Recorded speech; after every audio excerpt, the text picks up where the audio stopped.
Kevin? Why not?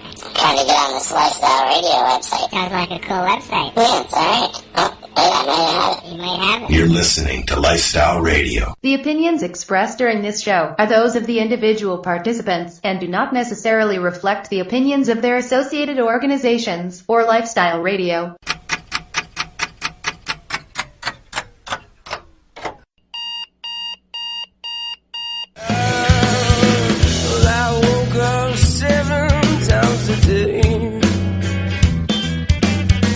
It's easy feeling so long to keep. But they get by a minute into force. Oh, I didn't notice it's all getting full. But only way got them back,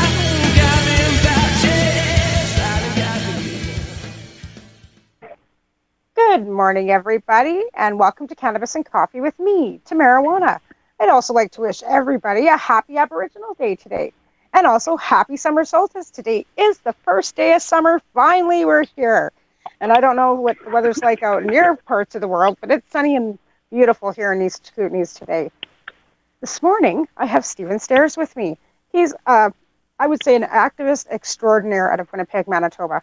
Stephen's been a licensed medical marijuana patient for many years, as well as he's organized 420 events and protests and fighting with the Manitoba government for how long now, Stephen? Since I can remember. It's kind of like you jumped out of bed and started this, like, it does. It just feels like it's been going on forever, doesn't it? It does, and I think that's the whole perpetual notion of the cannabis fight, is that it just seems like it's been going on forever, and the closer we get to legalization, it seems like the further we are. I agree. So when did you first get your license and realize that cannabis was the medicine that was going to work for you? Well, I mean, it was kind of one of those fluky kind of stories, actually. I kind of just stumbled upon cannabis, like for medical reasons at least. I had always been, legally blind since birth, and there was always kind of the, you'd see it in the movies like Half-Baked or something, where there's the glaucoma joke, or there's the cliches jokes about how, man, it's good for your eyes, man. And that was just kind of like this funny joke amongst me and my friends until I was in my mid-20s. And I was about 22, 23, and then I realized, well, hey, maybe a second. Maybe I can get medical pot for my eyes. Hang on a second. Let me research this a little bit. And I did my research, and I talked to some doctors, and, I did my own personal, actual, I guess reading isn't a great word because I'm legally blind, but more audio book listening to a lot of textbooks and science books. I know that's a good joke. But I did my own personal knowledge, and in about 2009, I ended up getting my license. Just originally through the MMAR.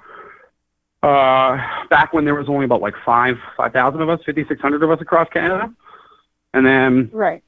I originally had my personal production license for a friend as well, as a DG for him, and then that only ended up for a year. And then I've had my own personal production license ever since. And then I guess now an ACMPR. Yeah. Now, have you had to reapply for the ACMPR? Did you move or have some reason that you had to, or?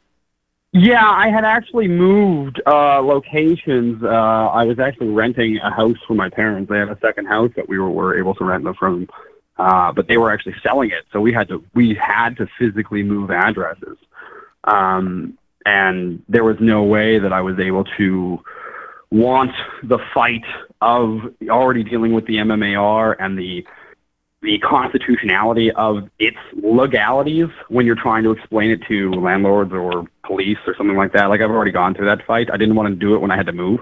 So I was like, screw it, let's just get the ACMPR. And I got it right at the beginning in September. I submitted my form. So it was 2 weeks after the announcement, and I got my license back in October. Yeah, they were fairly quick moving when they first started getting them going, right? I know another couple patients that applied right off the hop and got them within 4 weeks.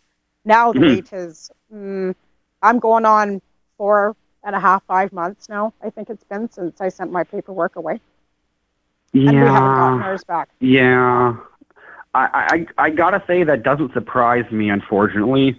I mean, if you remember from way back in the MMAR days and the initial part, from 2008 or so to 2010, you were looking at a year almost. You'd be looking at. I mean, my original license took 13 months. It doesn't surprise me that they initially had a great little we'll get done, and they probably had 100 forms come in, and they were like, oh, we'll handle this. And then all of a sudden, boom, they have 100,000 forms in front of them, and I don't think they know what to do with it. I don't think they were prepared. I think they actually didn't really realize there would actually be that many people. I don't think they really get the vastness of how many people use cannabis in Canada. Recreationally, medically, it's true. Way. I don't think they get it. I don't think they really understand the numbers and these legislations that they're putting in. Let's talk about what they're doing in Manitoba. You've got a new bill legislation coming through that you guys are protesting for. What's that? Let's explain that to the listeners of what's going on out in your area. All right. So our province is recently run by a progressive conservative government. They won the election last year, the day before 420, which is ironic. So we were an NDP province before. Things were actually looking pretty progressive. This government comes in. They're still a progressive conservative, so they're not like the federal conservatives. They're like prairie conservatives. Which is worse. So they came in and they decided to have this. Let's get jump on the board. Let's do the public safety aspect. Let's do the keeping our kids safe aspect of that kind of mentality regarding the legislation. So they decided to come out with this Bill 25. It's called the Cannabis Harm Prevention Act. And I think the name says a lot already about the confusions and the misinformation that I think the government is basing their legislation aspects on. So it's granted that the notions or the mentality of the bill is geared towards public safety, which we're all for. We all want our kids to be safe while walking down the street and grandma to be safe in the old folks' home. And we all want this kind of stuff, right? But absolutely, we also don't want to create a whole new demographic of people who are criminalized for doing something that they've already been doing for years, such as, let's say, taking pot to somebody in a hospital. Yeah. That would become a very serious crime now because they've amended the Mental Health Act to include cannabis as an illegal substance being brought into so virtually, if you're in a hospital and you bring booze into the hospital, it's not good. You're probably going to get kicked out of the hospital. That's right. What they're equating cannabis to now. Mm. And I'm like, okay, so what about medical patients? So say I'm a medical patient in a hospital and I need my pot brought to me. Well, that's illegal now. Are you kidding me? So it's just these little parts of it that were really kind of draconian and poorly thought out by a government that clearly has no real knowledge of cannabis. And that's kind of what we're fighting. There's a whole bunch of other ones, forcing patients to lock up their cannabis in the trunk of a car while driving. Yeah, I read that one. That's kind of ridiculous, too. Yeah, it just doesn't make any sense to me. I mean... well, if you're a patient in a hospital, how, are they going to allow patients to consume in a hospital but not be able to bring it into I know in certain, even in Alberta, there's been, Lisa Kirkman has gone through, in Calgary with trying to get to be able to vaporize in the hospital and to the point where they actually kicked her out of the hospital and she can't even get care. I'm not sure about now, but a couple years ago. So is that what they're going to do in Manitoba? So if you're a cannabis licensed patient and you use cannabis for your medicine, are you not going to be able to take that into a hospital, period? Okay, so that's where it gets kind of iffy. A few years ago, they amended this non-smoking bill to include, e-cigarettes and all that kind of junk, right? And they included vaporizing in that. Well, they tried to outlaw medical patients from being able to vaporize indoors. And I fought that at the committee level, and we actually ended up winning that battle. So technically, you can vaporize now here's where it gets tricky, a hospital in Manitoba that's run by a regional health authority run by the province. Okay, so for example, most of the hospitals in Winnipeg are run by the WRHA, Winnipeg Regional Health Authority. However, St. Boniface Hospital, for example. I mean, I don't know if any of your listeners know that hospital, but it's just a hospital in Winnipeg. But it's run by the Catholic Hospitals Association of Canada or whatever. Like, it's a faith-based hospital. So they have oppositions to things like medically assisted dying and consuming cannabis inside. So they don't fall into that guise. So there are kind of limitations to that. I think Lisa was dealing with a faith-based hospital, if it doesn't, if I serves me correctly. So that could have been provincial-based in Alberta, everything's provincial-based. It's all Alberta Health Services, right? So, and it was funny because she could consume when she went to Medicine Hat. She took my vaporizer in and used the vaporizer in the Medicine Hat Hospital without any issues. We had it, they had it safety certified. I got the sticker still on the side of it that says safety certified and everything. And then she went to go into the Calgary, and it was just squashed right down to, had to be in a high pressure room, and she couldn't do it here, and they could do it in the waiting room, but they couldn't do it once they got past the waiting area. It turned out to be a great big fight. I'm not sure exactly where that's at because I haven't really had a chance to talk to Lisa in the last little while. So I'm not sure exactly where they're at, but I know different provinces, and that's where we're at. With the province to province, right? So Manitoba, which, I mean, that's the thing, and we don't hear a lot coming out of Manitoba for, we do if we're within the cannabis community, but you're a pretty small community out there. There's not a lot, what are your per capita patients, do you know? I agree. We have a very small, well, ironically, for the amount of people we have, we had one of the highest submission rates for testimonials for Allard per capita, which was interesting because I was like, man, all these people out of the prairies coming out of nowhere. But no, for real, we are a very small community here. There is a very niche community of contingent of advocates who, put the work in, who come out to protests and who write letters to MPs and who, organize events and all that kind of stuff. So there is a good group here. It is small. Yeah. I think that is the way it is. I mean, it's growing. Exactly. But I think, it's good, though. I mean, having small little pockets all across our country in every little community everywhere. Here small. I had, Coronation, I didn't have much, but it's still, having little pockets is what keeps us going and keeping the awareness to the mainstream. Because if you weren't out there doing that, Winnipeg would have nothing, right? Well, that's it. I mean, it would be a very desolate part of the country if there was no one out here in the prairies doing things. It would basically be Toronto and Vancouver. I'm no, don't get me wrong. I'm glad that they've done their work, but we need to start doing our own work out here, and that's what we're doing. We're trying to put our work in and make the changes that need to be done. So Winnipeg or Manitoba or Calgary or Edmonton or Saskatchewan or wherever you are on this area. In this area, you're putting your work in. You're making a name for yourself. I mean, we've got LPs popping up in northwestern Ontario. We've got, these people in Saskatchewan that want to do it. I mean, Prairie Plant Systems originally, even though they were garbage, was a prairie province thing. Go us. So we got some cred, even though it was bad cred back then. Absolutely. Flin Flon, Manitoba is where the first the grow was. Yeah, Flin Flon, Manitoba. That's where Prairie Harvest Systems were, and they still are. Are they not? They've turned into Canamed or something. Are they not still a licensed producer? I think they still are, but they're not using the mine anymore. Oh, did they move it? Yeah, the mine's not been used, I think, for a couple of years, actually. I think there was some flooding that was going on there originally, and that's why they moved out to that new place just outside of Saskatoon. Oh, okay. Well, that's something that I didn't know. I would guess the mines, that was an old location anyways, but a good location to be is somewhere out, where there is nobody that can kind of be watching. Yeah. Us guerrilla growers and all. We're used to doing that. But they're pretty flat, just like us here, so there's no one around. Yeah. Yeah, the prairies, where you can't really hide from anybody. Yeah, you could see people coming from across the province. Exactly. I actually, I love the mountains. It's beautiful out here, but I do miss the prairies too a lot. But, that being said, things are, about the same here. Being out in Manitoba just because I'm in BC, things are pretty conservative where I am too. So we're having the same battles here even because I'm not anywhere near the coast, right? And Toronto too, like you're quite a ways from Toronto, but Toronto is the main hub too, one of the main hubs for activism, and Vancouver and Victoria.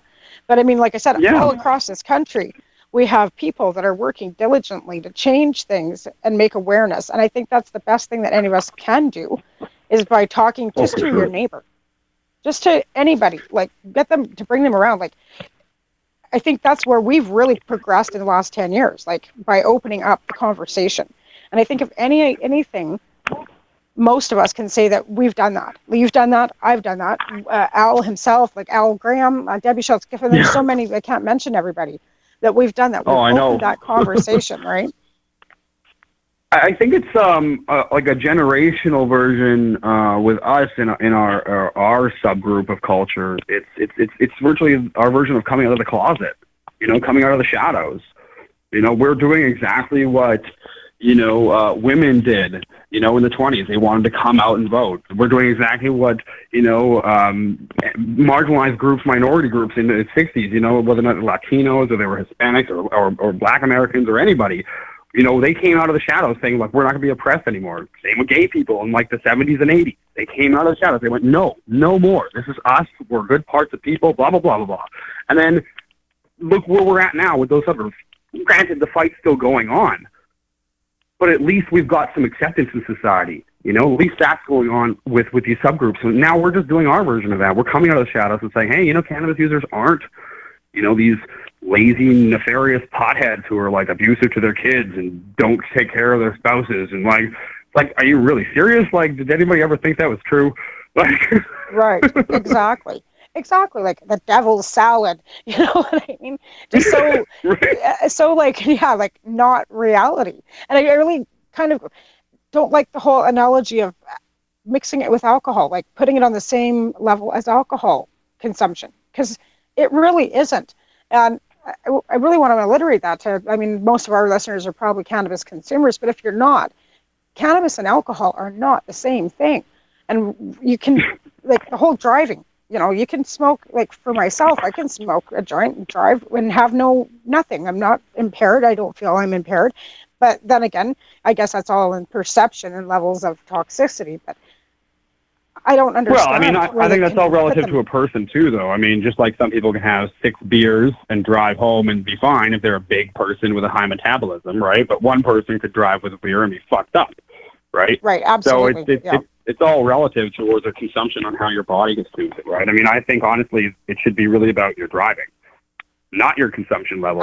You could fucking smoke an ounce of fucking great dabs all day. And if you get in the wheel and you drive straight line, you're flicking your signals, you're going the speed limit, you're not impaired for me, bro. Yeah, I know, right? I agree.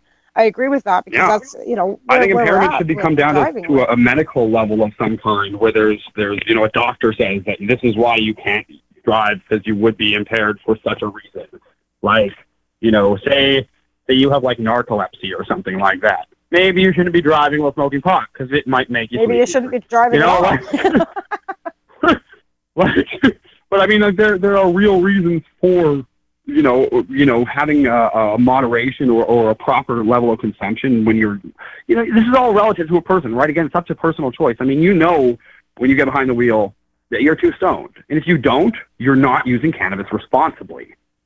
Just like with alcohol. If you get behind the wheel and you're drunk, you're not using alcohol responsibly. You're being an idiot, Yeah. So I think the corollary, as much as the levels of consuming them and how they affect you are different with alcohol, I think on how we treat our acceptance of impairment should be the same, no matter whether or not it's alcohol, cannabis, caffeine. It doesn't People matter. Drive If we without anything. personally think we're impaired, there's just bad drivers out there. You know what I mean? Like there are people that are like seriously, they're just bad drivers. Okay, we're going to take a quick break here, and we'll be back and keep talking about bad drivers. Our song is going to be Mike Love, Hubble, and I really like to thank my sponsors, who are 12 High Chicks Magazine, Canadian Therapeutic Cannabis Partners Society, MUM, Maritimers United for Medical Marijuana, the Haley Rose Foundation, Yanni Care, and the Hideaway B&B 420 B&B. We'll be right back.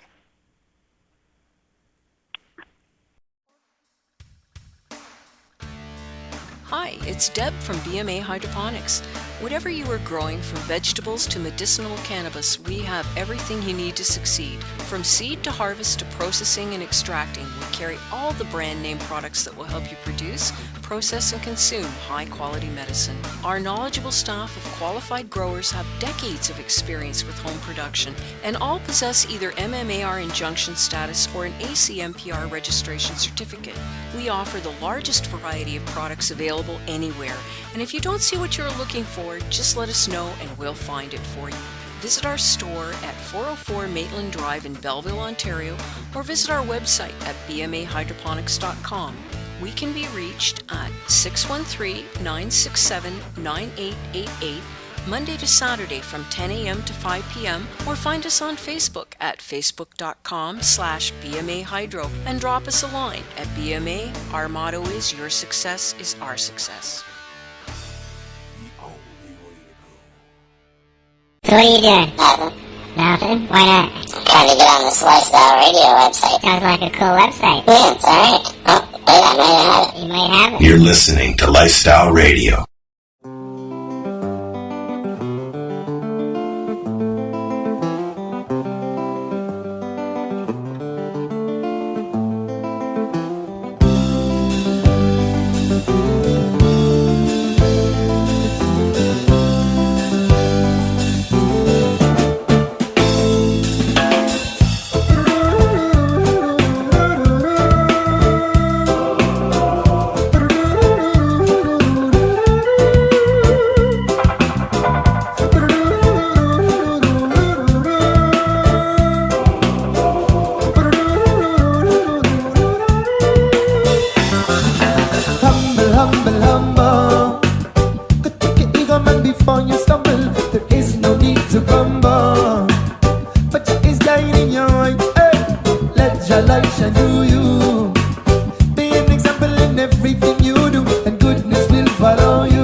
Almighty Jah, and never gonna break the spirit of Rasta. Hey, cause the man never know, never know this fiance, and never reach. But the chosen never choose one, and I use the man to teach. Oh, it could be you, it could be me, it could be anyone at all. But you better be ready to answer when Jah calls. Oh Lord, and don't take it personal. If your brother man judges you,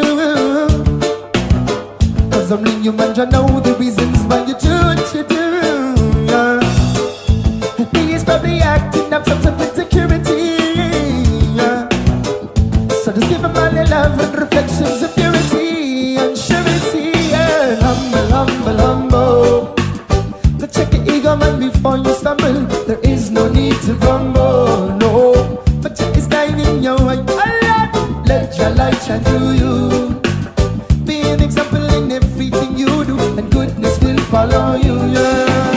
Well, all the rest of your days go by, and you're still living in fear. The hours turn into weeks, turn into months, turn into years. How much longer will it be before the truth is crystal clear? How many more oceans will we fill with tears? We are children born out of an infinite trinity, with Mother Earth and Daddy's and a child humanity. So how can we go on living so disrespectful? respectfully. We got to protect our precious family. Oh Lord, and please be careful what you choose. You've got everything to lose. Before you judge, but in somebody else's shoes, you just might change your views. 'Cause only through poverty can you know true well, and only through the eyes of others can you see your true self. So if ever you are afraid to face the day, oh, this life is such a blessing. Push your hand and be happy, and humble, humble, humble. Go check your ego, man, before you stumble. There is no need to grumble, no. For Jah is dying in your way, Lord. Let your light shine through you. Be an example in everything you do, and goodness will follow you. I'm a little days of your, I'm a little days of your life.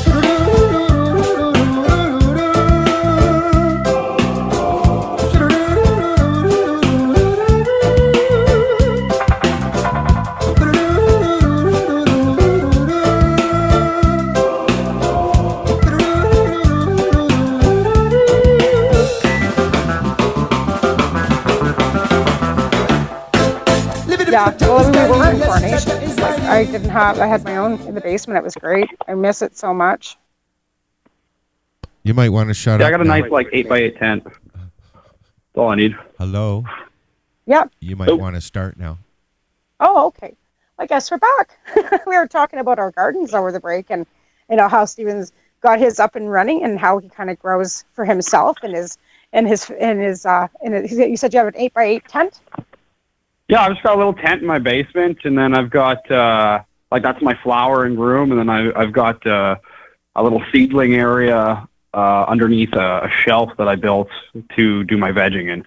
So it's all kind of a close little confined area. I mean, I still got enough room in my basement to have a bedroom and a rec room and my laundry room, and you can still wander around in there. So it fits well nicely. Like, Yeah, it's a perfect home it'll grow. Nice thing for people to know too, that just because you have medical or even cannabis growing anywhere, that it's not toxic. The Allard case proved that. We got that in a court of law, basically saying that law enforcement's fear mongering about toxins and molds and all the stuff that they were trying to get through to make it so that we couldn't grow our own cannabis was all false. Yeah, see, because they tried to conflate issues of yes, we all know about the houses in the suburbs that are just 1,000 plants with no proper ventilation that ruin houses. We've all heard that stuff, but those are usually hardcore criminal aspect elements, just doing it for the buck and then screwing over the house owner or whatever, and then they fuck off. Well, that's great, but that's not medical patients. So don't try to tell us that we're all mold and fire and, blah, blah, blah hazards, because if you come to most of us, which you never did, you'd see we aren't. And then Allard just killed it. So it was great. I love it. Yeah, they didn't. And that's the thing. They never came and checked. Like, they're supposed to have inspections, right, to come out and check to make sure that we're not overgrowing our gardens. And, we were threatened always that there was, Health Canada inspectors that would come and do plant counts and check your ventilation, and nobody ever came. And that's the thing. I think people have to realize too that if you're going for your medical purposes, first of all, you got poor health. You don't want any mold in your house. Some of us have children in our homes.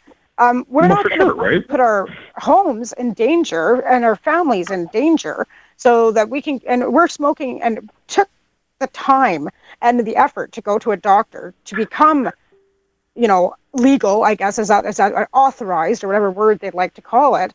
So what, to pull ourselves out of that criminal, element that they wanted to put us in, and what would make them think that we'd want to make our house as a toxic dump? Like, the whole mentality of people, like, I've had some issues and had the RCMP here last week, and the cop actually had the nerve to say to me, well, if if you guys didn't have the lifestyle, then your husband could go work at TAC.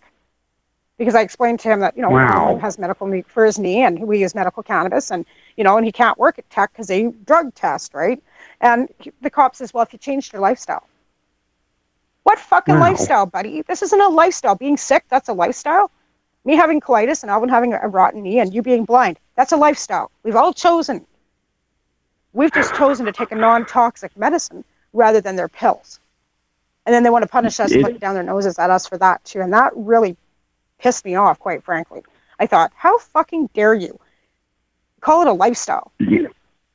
It's pretty obscene of them. I mean, it clearly shows their lack of knowledge on the subject. I mean, you think cops would get something like sympathy training or something like that. But no, they don't. I mean, I was tackled in Winnipeg for them thinking my cane on my hip was a weapon. I remember I was tackled that. by police. It's crazy. Like, they're fucked up. And you were, and they hurt you. Like, they actually, like, physically hurt you. Yeah. Yeah, I remember that. I remember seeing the pictures. You had big goose eggs on your forehead, and like, yeah, do they not get any compassion training for dealing with people? Period. It's amazing how you can have someone in charge, or I shouldn't say someone, because I mean some cops are good, but a group of people in charge of protecting your safety who have no clue on how to do so. It's really interesting. Well, to serve and protect, but that's not protecting us.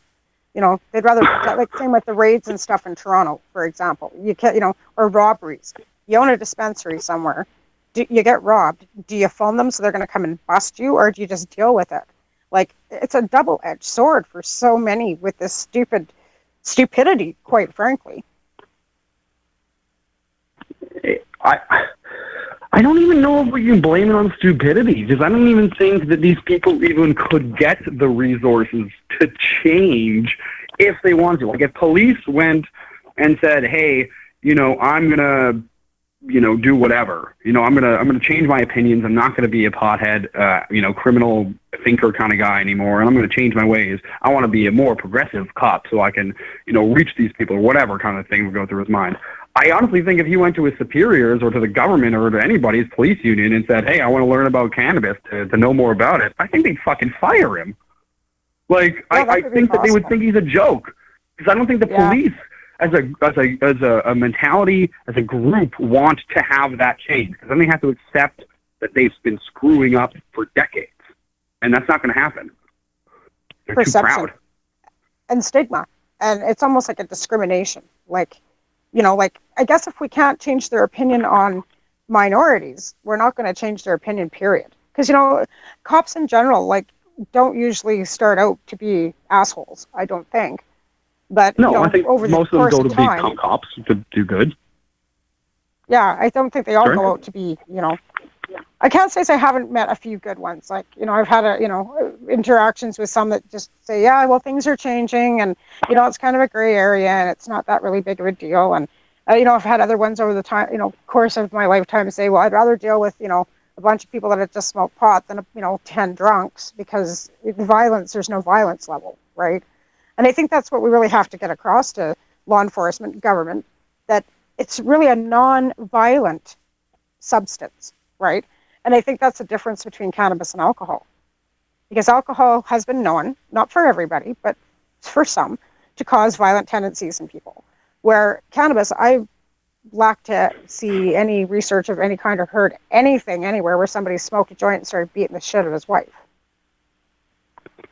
Yeah, I mean, as much as I love that argument and I agree with you, I think that there are some people who do have negative effects from cannabis that we don't know how to even be perceptive of that awareness. Like, say, somebody who might be, you know, like we're saying with alcohol, for example, there's that person who might have a shot of tequila and just get really crazy and go and fucking, like, punch somebody's front window or whatever, just some crazy something. Well, there's always that chance that one guy is going to have a hoot and just fucking not know what to do with how high he is and go and, you know, I don't know, throw his TV out a balcony or something, just because that's what happens. But the percentile of what's that being commonality to the rest of us is so infinitesimal that it's not really a worry or concern I have. But we do have to recognize that once in a while, once in a million, there will be someone that has a bad reaction to it. But once in a million compared to once in like 100 for alcohol, I think is a much better ratio. It's 1 in 10 for alcohol. 1 in 100, 1 in 10. So I'm giving them some credit here. Yeah, giving them credit. And I mean, not saying that I don't like a glass of wine too. Like, I'm not trying to be a hypocrite here. Like, I like a glass of wine just as much as the next guy. I'm not a non-drinker, but, you know, I also find that, you know, if I smoke pot, I don't want to drink. Like, you know what I mean? Like, I might have a glass of wine. If I wouldn't have smoked any cannabis, I probably would have 10 glasses of wine, comparably to 1. So that's just my perception for myself, right? But other people, like I said, everything affects everybody differently, right? Doesn't matter whether it's alcohol, cannabis, tobacco, milk, coffee, like sugar. There's so many things out there that affect everybody differently, so you can't put everybody Milk's a into good one. I glass. didn't think about milk before. That's a good one. Yeah. Well, you just, allergies, reactions. No, People have lactose, all man. I get it. Yeah. Yeah. So, allergies, right? Like, I have a friend that's allergic to cannabis. I thought it was absolutely like she was crazy, right? Like, there's no way you could be allergic to cannabis. Come on. Seriously, she can't touch any of it. She gets hives if she touches any of the, she can't touch any of it. Like, never mind smoke it. I She know a just friend never like that, has. too. But she can't even touch it. It just, but yeah, it's true. I have a friend that's allergic to cannabis. She can't touch it. Weird, eh? But I think at that rate, I mean, we could also probably demonize the fact that they're probably also allergic to Tide, or Downy, right, or something like that. Because anybody who has a sensitive skin allergy is usually allergic to all that crap too. So we can blame everything at least sometimes. Well, I'm sure there is other, that's not just what she's allergic to. She does have many other issues as well. But I'm saying that's one thing she just can't. Because I was kind of like, are you kidding me? But yeah, you're right. You're right about the Tide. She can't use anything, chemical toxins of any kind. So it isn't just cannabis per se. It's many, environmental chemicals that she can't be around. So, but that's, being said that, there's many, different aspects to what cannabis is good for and what it's not good for. So, they're, like I said, not for everybody. So what else you got? You exactly. You finished with a 420. You did a 420 per rally in April. What do you guys got going on for the summer? You guys doing a cannabis days or any events coming up? Well, so I've been trying to organize a legitimate organized cannabis day event here in Winnipeg for a couple of years now. Kind of loosely. There's a few people here who are wanting that event to go on and become legitimate and become an annual event. So the want's there. It's just that there's a lot of already competing events in Winnipeg on Canada Day that I'm already involved. For example, for me personally, like I speak in Winnipeg, we closed down Osborne, which is like the main thoroughfare through the downtown kind of thing. We closed it off, and it's got all the kind of cool shops, like the kind of the hippie district, the artsy kind of area. And they close it all down, and they have like street festivals and all that kind of stuff. Well, I'm speaking there every year at the stage they have about cannabis.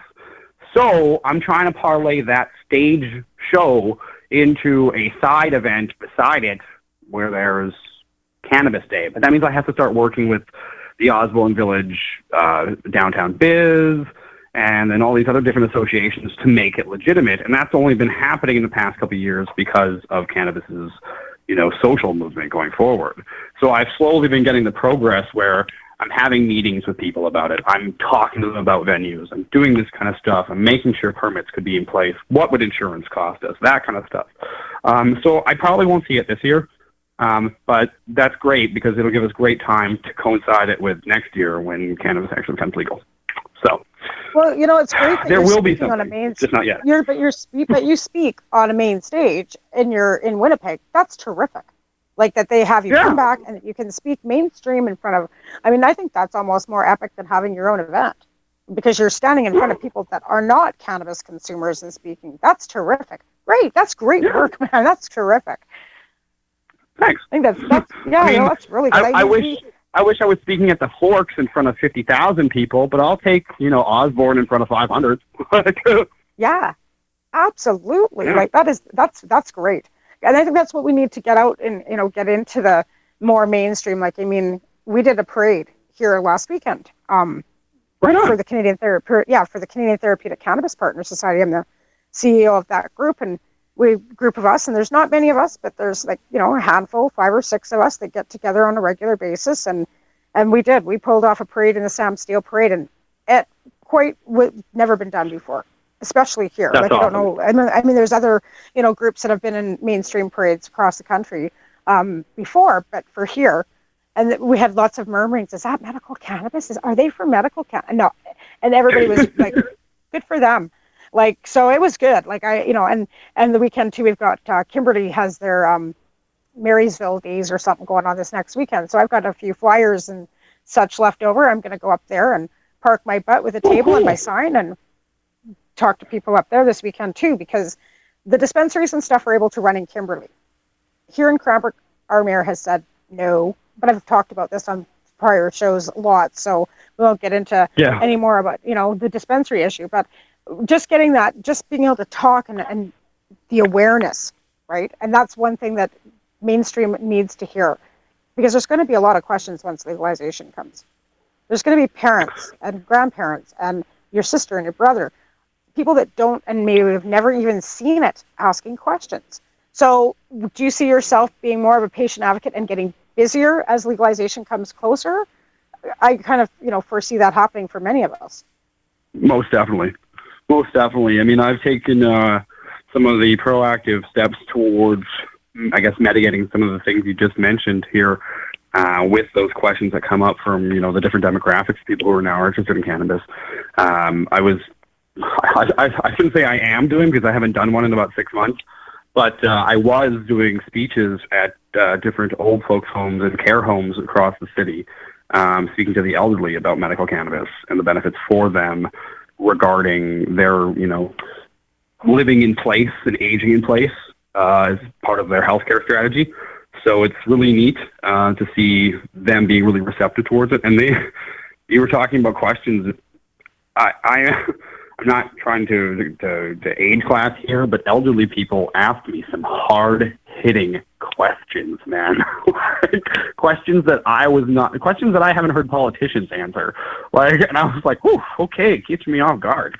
But they were really good, and they honestly were engaged with me. Like, they wanted to learn. It was really neat.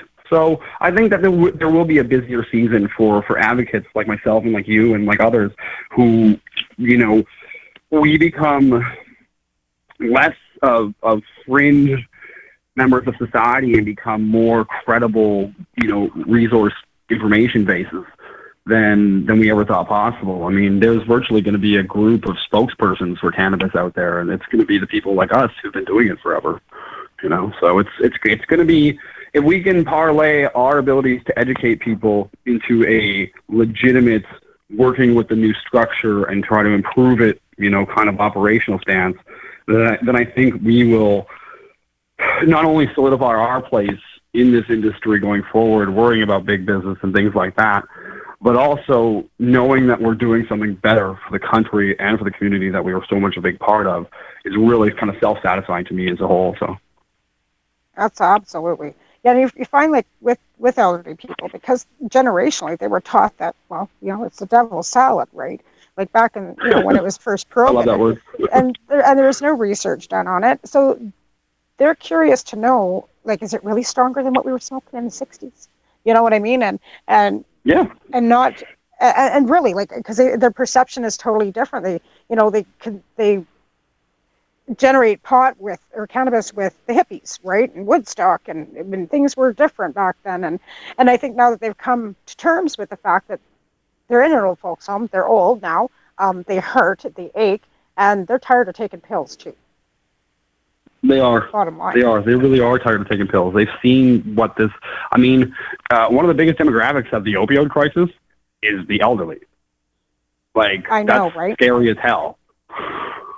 That's a serious public health crisis, and ironically, pot you're not hearing about that. the old folks dying on the streets, right? You're not hearing about the old folks that are dying of overdoses in old folks' home. You're hearing about the young people dying on the streets of the fentanyl, but you don't know. You're not hearing about, like you said, the opioid crisis in old folks. Like, they're hopped up on all kinds of pills, and nobody's talking about that. And it's unfortunate, I think, because we really do need to be talking about it, because it is a public health crisis, and it's not just, like you're saying, people in the street. It's our grandparents, it's our mothers, it's our daughters, it's our fathers, it's our sons, it's our uncles, it's our aunts. Like, it's everybody. And unfortunately, it's got a pretty good hold on them. And that's the thing. Okay, we're going to take another quick break here, and then we'll come back and talk about the fact of the demographics on, the elderly and the fentanyl crisis that we do have going on in our country. Our song is going to be the Royal Kush Bound, Brown Dirty Warrior. And again, I'd like to thank my sponsors, who are the Hideaway 420 BNB, 12 High Chicks Magazine, Canadian Therapeutic Cannabis Partner Society, Haley Rose Foundation, and MUM, the Maritimers for United Medical Marijuana, and Yanni Care, which you can reach at cannymed.ca. We'll be right back. The most important meal of the day. What's the matter? There's no prize in here. What? Well, that's just lame. I hate that. I remember in the 70s, there was a prize in each and every cereal box. Yeah, I like that a lot. You know what? I've solved that problem. How'd you do that? With this.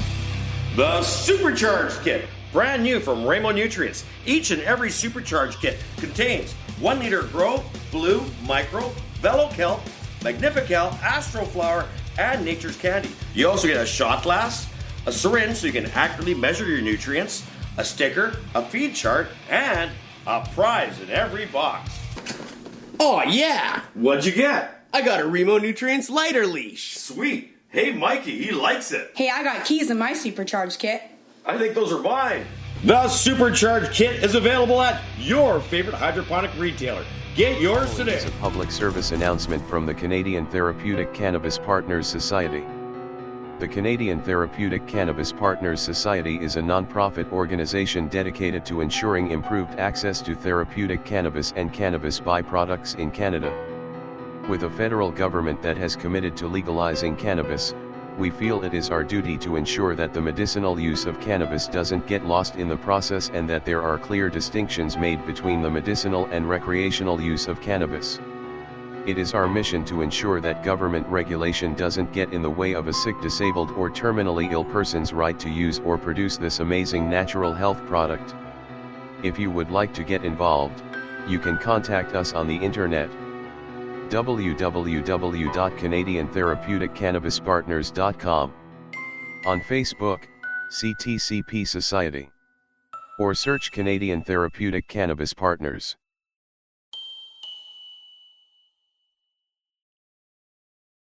Hang up and try again. You're listening to Lifestyle Radio.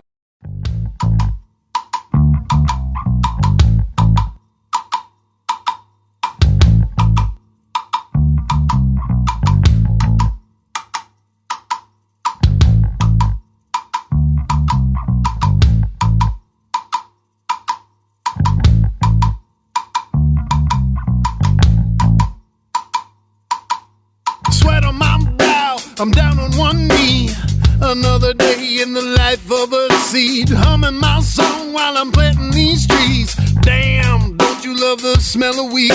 Won't find me kicking up my feet in some royal palace. I spend my day trying to pull my weight, live and die by the callous. I got that hard drive, a 9 lives, baptized in the highest of highs, rolling these bushes, renders, oils, and hashes. Roll it up quick, I get cinder and ashes. Buds in the front, and nugs in the back. The water's in the jug, and there's lunch in my pack. My motivation's motivating me, cause it's 110 degrees. Roots go down and the sun comes up, then comes the knowledge and experience. Ganja farmer, keep your head down, the harvest isn't here yet. Fix the soil, I pray for the rain, I hope those thieves don't come back again. Gonna show you the ways of brown dirt, throw up your hands and let me hear ya. It's that time of year, soil's ready to go, I'm ready to grow, some plants line them row by row. It's a clean slate, legislative gate, while they pass laws, I pass vegetative state. So I keep my ears open for the cops flying. Kush poachers might get popped for trying. They need to respect the trade. Shovel full of dirt and I reset the spade. Buds fattened up nice, it's the advanced nutrients. Smelling right like the plant is a doobie, but its harvest isn't here yet. So don't crack no beer yet. The trichome's still clear, yes, but this kush gon' be serious. Let us show you the ways of brown dirt. Throw up your hands and let us hear ya. Roots go down and the sun comes up, then comes the knowledge and experience. Ganja farmer, keep your head down, the harvest isn't here yet. Fix the soil, I pray for the rain. I hope those thieves don't come back again. Gonna show you the ways of brown dirt. Throw up your hands and let me hear ya.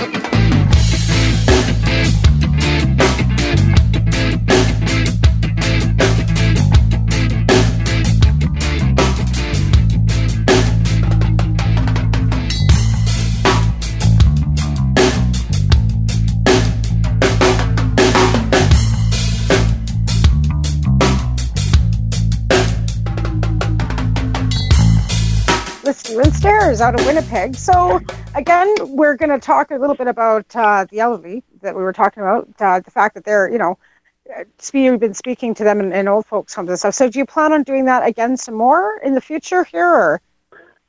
Yeah, I mean, I definitely do. The only, I just kind of, I mean, not to make excuses, but when... virtually when January rolls around, I wake up usually a little bit tired, quote unquote, January 1st, New Year's Eve or New Year's morning, and I constantly work on 420 up until 420. So I don't live or eat or sleep or breathe anything other than 420 for a solid 4 months for the first part of the year. And then I kind of take a break off in May because it's my birthday and my anniversary, and then I kind of get back at things in June. That's kind of where I'm at now. So I would like to get some more meetings or at least some seminars going with some of these groups. I already have some connections to places I've already gone, and they have more than one building, for example, like a property management agency for 55 plus might have 8 buildings in the city, and I've only done 2 of them. So I would like to get out to a few more of them over the summer. Especially because that's when they have a lot of these things for community groups. And I think something I'd really like to do for my next one would be to bring a cannabis plant, a small seedling, something maybe a foot tall, just so they can really see it and learn firsthand.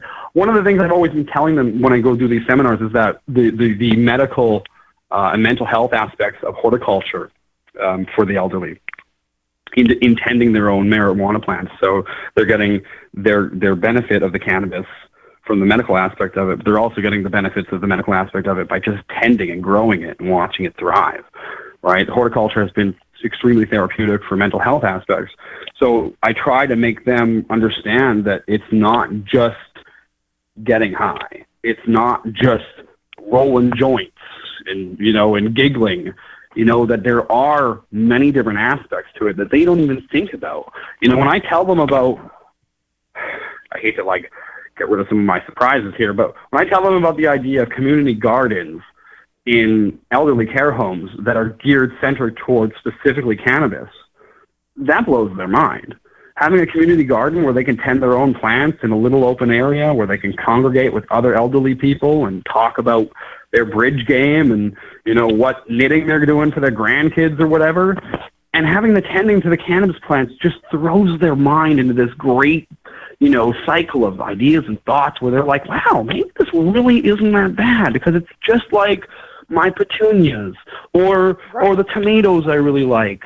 And that's really where I want to hit these people. Is it's so normal that I want them to just realize that it's everyday aspects of life that you can just incorporate cannabis with. And then it just makes everything better. Well, and then the baking sounds like a really weird notion, but it's very simple. Yeah, but and then throw in the fact that they can produce their own cannabis, like their tomatoes, and then they can actually use that cannabis to make food. You know what I mean? And the food aspect, and their edibles are made from their extra and overage, or their trim and stuff, and they can make butter and really incorporate that into their health. So there's so many great things that can be brought forward just from this plant. This plant is such a giving plant. I wish people would see it for all the positive aspects instead of all the negative aspects that it really brings to our communities.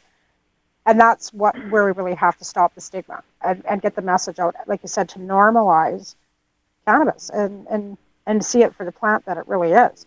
So you got Cannabis Days then coming up where you're going to be speaking. Where are you going to be speaking again? I will be speaking, for any of your listeners who might be in Winnipeg, I will be speaking at the Wild Planet Music Stage in Osborne Village, which If you know where it is, it's right at Confusion Corner, one of the busiest intersections in the city. So it's That's awesome. but it's all closed down. Yeah, all that's people awesome. walking around and having a good time. So come see me there. I'll be there speaking 2 times in the afternoon. I think I'm speaking at 2 and then at 4. Oh, that's great. And, expect probably more people this year because it is Canada's 150, right? So you might get more people out this year than ever before. Well, that's what I'm hoping. Osborne is usually a very bumping kind of crowd. I mean, I know we all have some kind of our own opinions on LPs, and I'm not going to make this a very heated conversation now, but there's the Winnipeg LP, Delta 9, is going to be at the other end of the closed street, kind of the other end of the festival, where they have opened up their clinic here in Winnipeg, and they're going to kind of having a soft launch that day as well. So it's going to be really interesting. So there'll be a broad spectrum of cannabis views going across the board, and for an LP, they're actually pretty normal. They're not that evil. Well, you know what I mean? And that's the thing. We've got licensed producers out there that we know want to shut down the regular gardener, but we've also got licensed producers out there that are crafters that came from the depths of the industry that really, really love the plant and really have their hearts in the right places. So, and I'm finding that as the years go on. I mean, it's taken some of them 5 years to get their licensing now. Some of them are just coming to terms. And then we've got other ones that have spent $70 million and just, jumped onto the TSX and joined, the Canopy Growth Corporation. So in hindsight, Canopy is the evil group. Right. And like I said, so there's 2 different aspects when it comes to the licensed producer too. So I'm not going to get into the whole I hate them kind of thing because I don't. Yeah. There's room for everybody. Everybody needs access. The more access, the better. I don't care where it's going to come from, whether it's going to come from the street, the your garden in your backyard, the licensed producer, the guy down the, that's got a shop in the corner. As much cannabis that can be put out, the better, as far as I'm concerned. But like I said, the licensed producers, some of them are not great, but we have a few coming out of the gate right now that I know for a fact have their hearts in the right places and are going to do good work and are coming out of and it's the crafting industry. And slowly but surely, crafting is going to, make its way into this industry. And that's what I'm hoping for. Smaller people, better quality. Just better all the way around for everybody. You're totally right. I mean, I hate to do the comparisons again, but there's only a few products out there that we can do this with. So, I mean, I know that when I go to buy beer, I prefer to go and buy a local guy, a local neat beer. Oh, a different, summer ale or something like that, rather than grabbing a case of Budweiser, just throwing it in my shoulder and do my thing. That's if you want to enjoy your product, you go with craft guys. If you want the people who just want to make money, you go with the generic stuff. And I think that's where you'll see the demographic split. You'll have lots of rec people who want, Bud Weiser. And then you've got lots of people who want the craft stuff, right? So it's going to be neat. And I think that there, like you're saying, there is a place for all of us. Quantity, right? And that's exactly quality over quantity. And I think that's where I think you'll find the definition. And the consumers will be the one that actually set the bar, right? It's not going to be the licensed producer saying, well, I'm the biggest one on the TSX and I win. It's going to be the consumer that decides who's the best when it comes down to it. Why we have great cannabis cups and stuff across this country. We have Harvest Fest coming up here in July, Karma Cup in September. We've got other cups coming up across, everywhere else. There's one, I think, isn't there one in Winnipeg this weekend? There is. Unity Cup is this weekend. Pardon me? Unity Cup is happening this weekend at Weeds, Glass, and Gifts. And that's in Winnipeg, right?